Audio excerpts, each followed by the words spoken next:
Nah, yang ketiga kemudian tim yang untuk melakukan respon. Respon.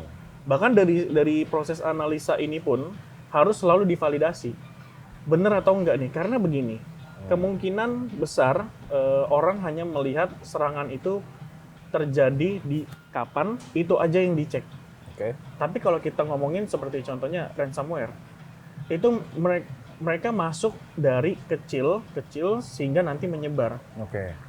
Tapi kita tidak tahu sebenarnya masuk udah 7 hari yang lalu, 10 hari yang lalu, itu udah susah di-trace. Nah, itu makanya butuh proses monitoring yang real time dan juga dianalisa.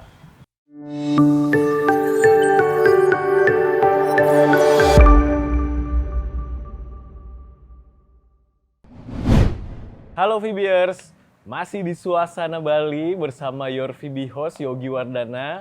Kali ini ya, episode kali ini kita kedatangan seseorang yang luar biasa. Biasa ya kalau VB Talks pasti penuh dengan orang-orang yang luar biasa.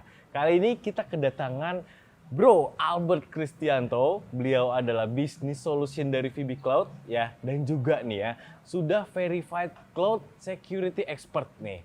Halo Bro Albert. Halo bro. Sehat bro? Sehat. Oke. Karena hari ini Bro Albert adalah expertise di security IT nih ya, atau cloud security, topik pembahasan kita pasti nggak jauh-jauh nih dari cloud security. Bener ya Mas Ya. Albert ya? Oke, jadi kita awalin dulu yang singkat-singkat nih ya, yang ringan-ringan dulu ya. Kira-kira menurut Bro Albert nih ya, seberapa penting sih security untuk IT ya, atau di cloud ini nih Bro Albert? Oke. Jadi memang security ini kan sebenarnya ada di semua area, bro. Gitu. Dimana kalau kita ngomongin hotel aja ya, hotel itu punya security-nya sendiri seperti adanya satpam. Kemudian ketika kita masuk, itu kita punya kartu akses yang nggak sembarangan orang bisa masuk gitu ya. Itu kan salah satu dari security. Termasuk juga kita mengendari mobil, di dalam mobil itu juga ada security-nya. Jadi memang security itu sudah jadi bagian yang kritikal dari semua area, termasuk di dunia IT ini. Belum lagi memang kita melihat kondisi saat ini pandemi ya, banyak memang dari orang-orang mulai kehilangan pekerjaan mereka, alhasil yang mereka cari adalah bagaimana mudahnya mencari penghasilan dari seperti misalnya hacking. Karena kita harus paham dari hacking itu sebenarnya mereka meminta tebusan, bro. Jadi data kita itu bisa dihack supaya kita nggak bisa melihat. Nah, setelah itu mereka minta tebusan supaya data kita bisa dibalikin. Oke. Gitu. Nah, itu kan sebenarnya semacam kriminal. Ada ya? Ada. Kasus-kasus kayak gitu. Betul. Ya? Banyak ya? Betul. Kita sekarang juga sudah menemukan banyak kan berita-berita yang muncul. Mulai dari perusahaan swasta sampai ke government. Itu sudah banyak yang mengalami. Beberapa pelanggan kita juga sering cerita ke kita bahwa ya itulah masalah-masalah yang mereka hadapi dari sisi security. Oke. Ternyata masalahnya kenapa? Masalahnya adalah mereka hanya berpikir mungkin hanya dengan menambah sebuah firewall, ini kita ngomongin ke IT ya, menambah firewall, menambah antivirus, install antivirus, tanpa adanya proses analisa semua sudah selesai, sudah happy. Aman gitu ya, udah merasa aman. Tapi ternyata masih banyak celah-celah yang harusnya itu bisa diminimalisir. Oke. Gitu. Makanya itu kita sekarang solusi lengkapnya itu sebenarnya bukan cuma security, bro, wah, menarik tapi nih. Security Operation Center (SOC). Security Operation Center. Jadi bukan emang cuma antivirus doang gitu ya. Betul, bukan firewall doang. Loh, berarti apa lagi dong? Nah, jadi di dalam Security Operation Center itu sebenarnya cukup lengkap dia. Ada pilar-pilar utama yang bisa diimplementasikan. Seperti contohnya kita ambil analogi, kita punya rumah. Kita mau mengamankan rumah itu. Nah, menurut Bro Yogi, kira-kira supaya aman kita harus punya apa aja nih dalam rumah itu? Dalam rumah? Ya. Punya kunci pastinya ya, buat kunci pintu kan, biar aman. Ya, punya kunci. Punya satpam. Punya satpam, oke. Satpam, mungkin pakai CCTV, biar kita bisa monitor dari jauh gitu kan. Yes, betul. Apalagi ya, Bro? Nah, jadi udah deh, segitu dulu ya. Oke, segitu ya. Jadi memang kalau kita ngomongin kunci, gembok, pagar yang besar. Pagar ya, oke. Kemudian mungkin kita punya CCTV gitu ya untuk monitoring semua tempat di rumah kita. Itu kita sebutnya mungkin tools ya. Jadi perangkat atau tools yang bisa membantu kita menjaga, melihat gitu, memonitoring. Tapi ada juga tadi satpam. Satpam. Di mana satpam ini juga punya spesifikasi ya sebenarnya. Spesifikasi misalkan, satpamnya ini harus tinggi besar dong supaya takut orang mungkin gitu ya, takut. Malingnya ya. Kalau maling datang pun mereka bisa hadapin. Betul Minimal juga ya. ada jenggotnya mungkin. Minimal ada jenggotnya. supaya garang gitu mukanya. Ya. Jadi memang perlu ada spesifikasi khusus gitu. Bukan orang sembarangan yang tiba-tiba kamu aja jadi satpam gitu. Cuma jaga. Ketika terjadi sesuatu mereka bingung mau ngapain. Gitu kan. Nah, tapi sebenarnya ada satu lagi yang kurang, bro. Perasaan tadi udah banyak banget ya keamanannya. Yes, kita mikirnya udah banyak kan, tapi ada lagi yang kurang. Apa tuh? Yaitu sebenarnya SOP. SOP. Bayangin kalau misalkan kita punya tamu, sama satpamnya nggak nanya apa-apa, disuruh masuk. Mungkin itu tamu yang belum ada janji di kita, mungkin itu tamu yang mungkin salah rumah tapi kita disuruh masuk sama satpamnya. Jadi ada SOP seperti misalnya ketika ada tamu ditanya dulu nih. Tanya dulu ya. Ini udah ada janji atau belum? Bener nggak si X ini ada janji untuk bertemu? Kalau benar masuk, kalau enggak jangan, nanti dulu. Make sense. Seperti itu kan. Dan juga SOP seperti misalnya anggaplah rumah kita cukup besar gitu ya. Jadi satpam itu kan pasti ada waktu untuk berkeliling. Pastinya tidak selama 24 jam mereka jalan-jalan terus, artinya pasti capek banget. Betul. Jadi ada waktu di mana mereka harus melakukan pengecekan. Dan pengecekannya itu di tempat-tempat tertentu dan di jam-jam tertentu. Itu di jam-jam yang kritis yang misalkan malam udah mulai gelap, harus dicek dulu. Pasti. Gitu. Jadi di dalam begitu pun kita implementasikan di dalam SOC. Ada 3 pilar utama, yaitu pertama orangnya, spesifikasi dari orangnya. Satpamnya ya ibaratnya. Harus pinter berarti kan? Betul. Kalau di dalam IT berarti mereka harus tahu. Karena di dalam IT itu kan kita nggak cuma bahas tentang server. Tapi ada bidang di mana mencakup ke dalam network atau jaringan. Nah, itu security-nya berbeda lagi bro dengan server. Jadi kalau satpam ini di IT-nya ini apa maksudnya bro? Di IT-nya ini semacam engineer. Engineer-nya. Orangnya. Iya, betul. Orangnya. Yang mengoperasikan keamanan tersebut. Iya, betul. Yang mengeksekusi. Di dalam kita sebutnya people kali ya. People. Di dalam people ini bisa dikategorikan beberapa tier. Gitu. Di mana misalkan ya, yang tier pertama itu bertujuannya untuk melakukan monitoring. Monitoring. Jadi security di dalam IT environment kita semuanya dimonitoring. Kemudian ada orang dengan kapasitas kedua, tier kedua, di mana mereka melakukan penganalisaan. Karena monitoring dengan analisa beda, bro. Iya. Gitu. Kalau monitoring sembarangan juga siang-siang dimonitoring, padahal kan nggak krusial sebenarnya gitu kan. Betul. Nah, jadi memang perlu ada skill khusus sebenarnya. Karena dari hasil analisa ini yang menentukan respon kita selanjutnya itu apa. Karena kalau respon atau action kita itu salah, ya, artinya nggak efektif cara kerja dari penyelesaian security-nya itu. Gitu, ketika ada serangan gitu kan. Nah, yang ketiga kemudian tim yang untuk melakukan respon. Bahkan dari proses analisa ini pun harus selalu divalidasi. Benar atau enggak nih? Karena begini, kemungkinan besar orang hanya melihat serangan itu terjadi di kapan, itu aja yang dicek. Tapi kalau kita ngomongin seperti contohnya ransomware, itu mereka masuk dari kecil sehingga nanti menyebar. Tapi kita tidak tahu sebenarnya masuk udah 7 hari yang lalu, 10 hari yang lalu, itu udah susah di-trace. Nah, itu makanya butuh proses monitoring yang real time dan juga dianalisa. Seperti itu. Nah, setelah direspon sebenarnya ada yang masih kurang. Apa? Kadang orang itu berpikir setelah dilakukan action dan melakukan pemulihan atau pembersihan itu udah selesai. Tapi kita lupa bagaimana melakukan pencegahan lebih lanjut. Biar nggak kena lagi. Kena lagi. Nah, itulah sebenarnya yang ada di dalam bagian SOC. Jadi kita ngomongin tadi people.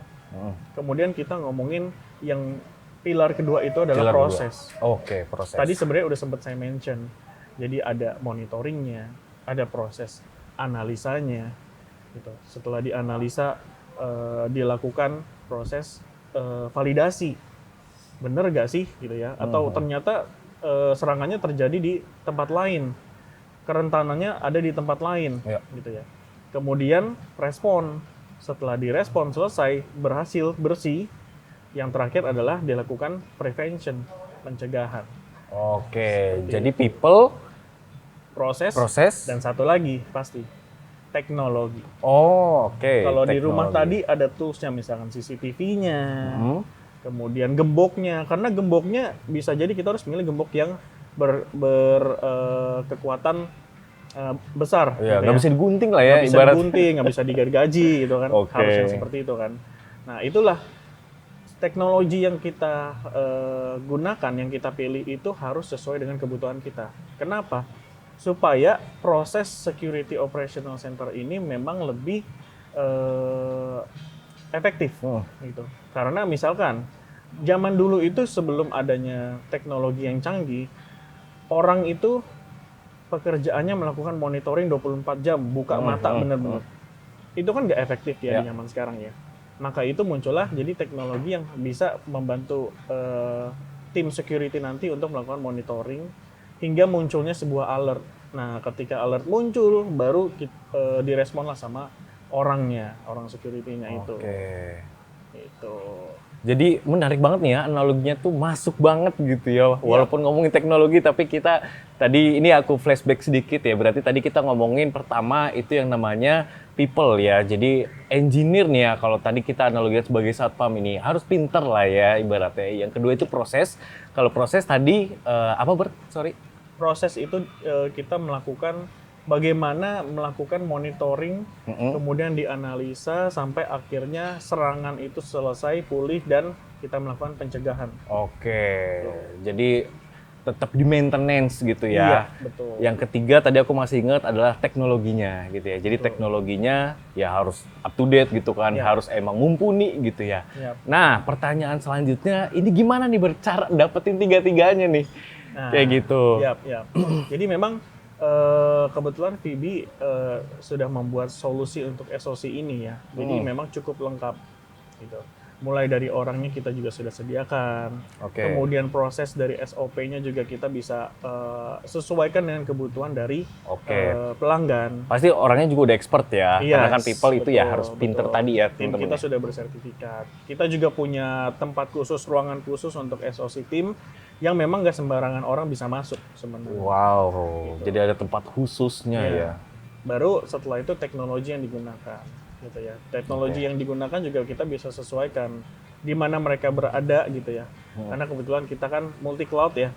Jadi di mana environment mereka berada kita bisa sesuaikan supaya SOC ini berjalan dengan efektif. Betul.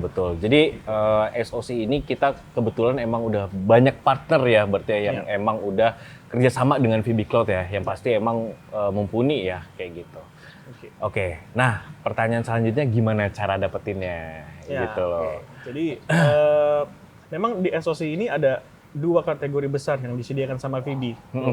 Yang pertama kita yang mengeksekusi dan kita yang memang menjadi tim dari SOC tersebut.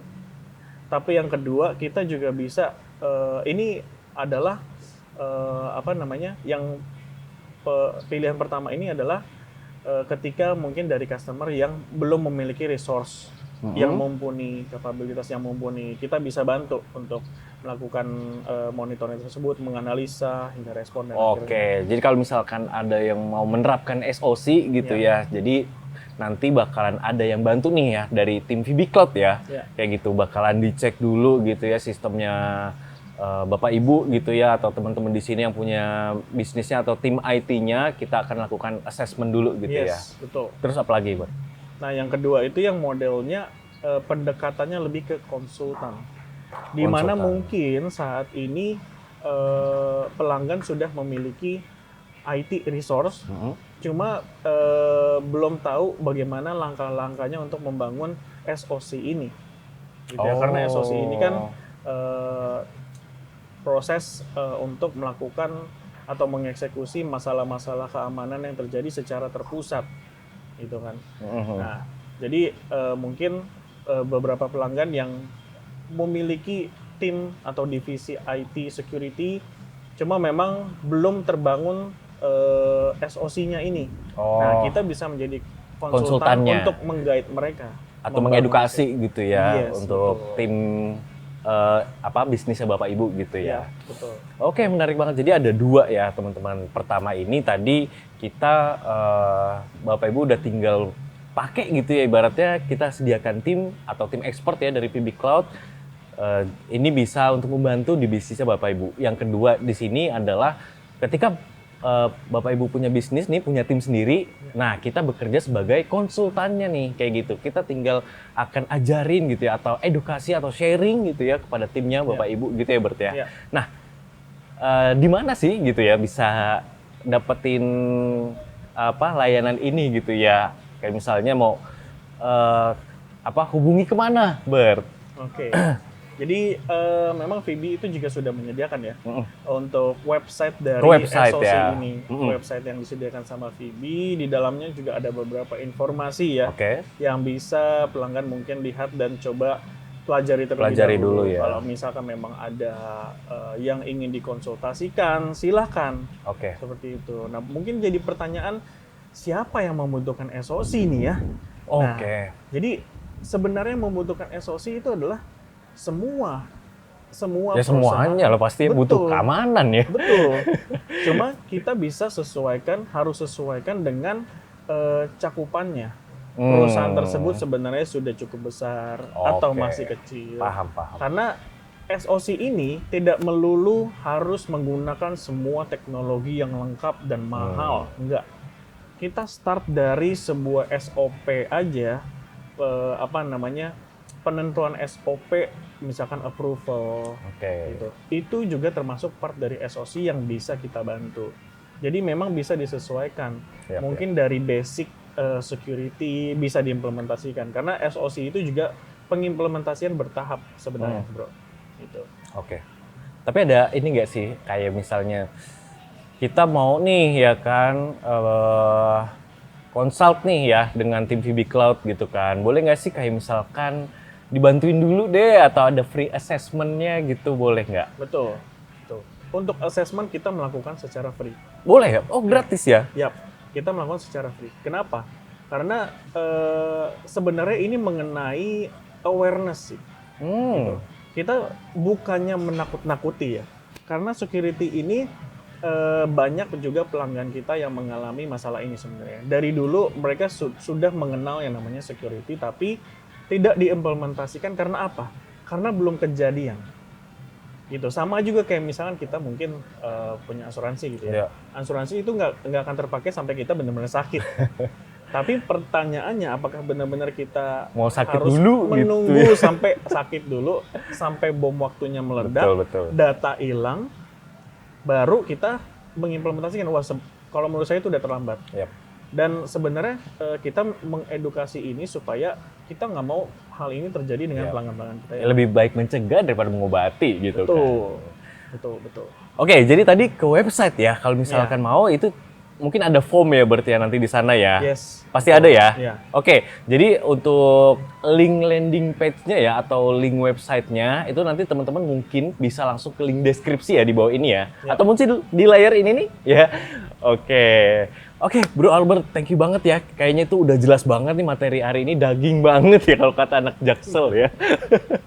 Oke, Bro, thank you banget ya Bro untuk Thank you. isi atau sharing di VB Talks kali ini ya. Oke, teman-teman, itu aja ya untuk episode kali ini. Semoga bermanfaat. Kita undur diri ya. Saya mewakili Bro Albert, saya Yogi Wardana selaku your VB host pada episode kali ini mengucapkan thank you dan kita ketemu di episode berikutnya. Bye-bye. Bye-bye. Thank you.